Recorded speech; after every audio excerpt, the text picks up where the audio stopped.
तो दोस्तों, फिर से एक नई कहानी के साथ मैं राजेंद्र प्रजापति। आज के हमारी कहानी का शीर्षक है बहनें घर छोड़ती हैं, घर वालों को नहीं। और इस सच का एहसास उनके पास सदा बना रहता है, बस घर के लोगों को जरा देर लगती है इसे समझने में। खिड़की के पास खड़ी सोनम सोच रही थी, रक्षाबंधन आने वाली है, पर इस बार न तो माँ ने फोन करके भैया के आने की बात कही और न ही मुझे आने को बोला। ऐसा कैसे हो सकता है?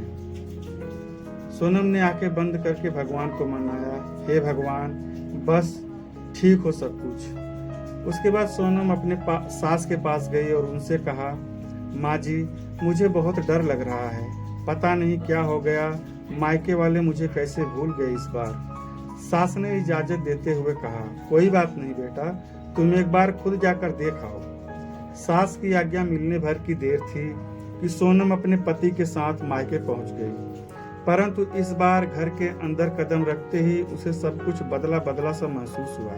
पहले जहां उसे देखते ही माँ पिताजी के चेहरे खुशी से खिल उठते थे, इस बार उन पर परेशानी की झलक साफ दिखाई दे रही थी।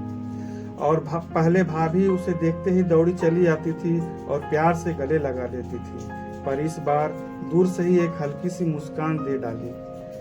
भैया भी ज्यादा खुश नहीं दिखे। सोनम ने जैसे तैसे एक रात बिताई, परंतु अगले दिन जैसे ही उसके पति ने उसे मायके छोड़ वापस गए, उसने अपनी माँ से बात की। तब उन्होंने बताया, इस बार कोरोना के चलते भैया का काम बिल्कुल बंद हो गया है, ऊपर से कुछ और समस्याएं हैं, बस इसी वजह से तेरे भैया को तेरे घर भी न भेज सकी। सोनम बोली, कोई बात नहीं माँ, ये मुश्किल दिन भी बहुत जल्द निकल जाएंगे, आप चिंता मत करो। शाम को भैया भाभी आपस में बात कर रहे थे, जो सोनम ने सुन लिया। भैया बोल रहे थे, पहले ही घर चलाना इतना मुश्किल हो रहा था, ऊपर से बेटे की कॉलेज की फीस, और परसों रक्षाबंधन है, सोनम को भी कुछ देना पड़ेगा। भाभी बोली, कोई बात नहीं, आप चिंता न करें, ये मेरी चूड़ियाँ बहुत पुरानी हो गई हैं, इन्हें बेचकर जो पैसे आएंगे उससे सोनम दीदी को त्योहार पर कुछ दे देंगे और कॉलेज की फीस भी भर देंगे। सोनम को यह सुनकर बहुत बुरा लगा। भैया भाभी ये क्या बातें कर रहे हैं? क्या मैं यहाँ उनको तंग करके कुछ लेने के लिए ही आती हूँ? वह अपने कमरे में आ गई। तभी उसे याद आया कि शादी के कुछ समय पहले जब वह नौकरी करती थी तो उसने बड़े शौक से अपनी पहली तनख्वाह लाकर पापा को दी थी। तब पापा ने कहा था, ये पैसा अपने पास ही रख लो बेटा, मुश्किल वक्त में काम आएंगे। उसके बाद हर महीने वह अपनी सारी तनख्वाह बैंक में जमा करवाती रही। शादी के बाद जब भी मायके आई तो माँ ने उसे पैसे निकलवाने को कहा, पर सोनम हर बार कह देती थी कि अभी मुझे जरूरत नहीं है। पर आज उन पैसों की उसके परिवार को जरूरत है। वह अगले ही दिन सुबह भतीजे को लेकर साथ लेकर बैंक गई और सारे पैसे निकलवा कर पहले भतीजे की कॉलेज की फीस जमा की और फिर घर का जरूरी सामान खरीद कर वापस आ गई। अगले दिन जब भैया का टीका किया तो भैया ने भरी आंखों से उसके हाथ में 100 का नोट रखा। सोनम मना करने लगी तो भैया बोले, ये तो शगुन है पगली, मना मत करना। सोनम बोली, भैया, बेटियां मायके शगुन के नाम पर कुछ लेने नहीं बल्कि अपने माँ बाप की अच्छी सेहत की कामना करने, भैया भाभी को माँ बाप की सेवा करते देख ढेरों दुआएं देने और बड़े होते भतीजे भतीजियों की नज़र उतारने के लिए आती हैं।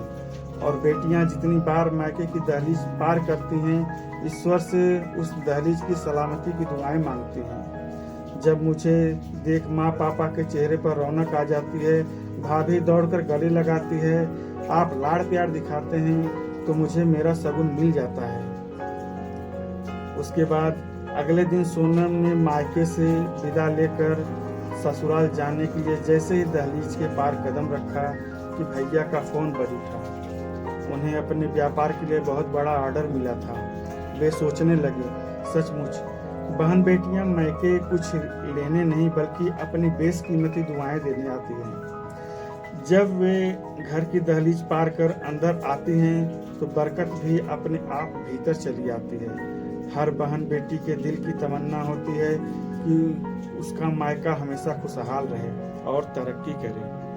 मायके की खुशहाली देखकर उसके अंदर एक अलग ही ताकत भर जाती है, जिससे उसके अपने जीवन में पेश आने वाली मुश्किलों का वो डटकर सामना कर पाती हैं। भैया की आंखों में खुशी के आंसू बहने लगे। इस कहानी से सीख लेनी चाहिए कि किसी भी बहन को भाई अपनी कमजोरी ना समझे। जब भी बहन बेटी घर में आती हैं तो अपने साथ ढेरों खुशियाँ, और जब जाते हैं तो लाखों दुआएं देकर जाते हैं। तो दोस्तों, ये थी आज की कहानी। आशा करता हूँ आपको अच्छी लगी होगी। अगर कहानी अच्छी लगी हो तो चैनल को सब्सक्राइब, लाइक और शेयर करें। और रक्षाबंधन की ढेरों शुभकामनाएं आप लोगों को। धन्यवाद। जय हिंद, जय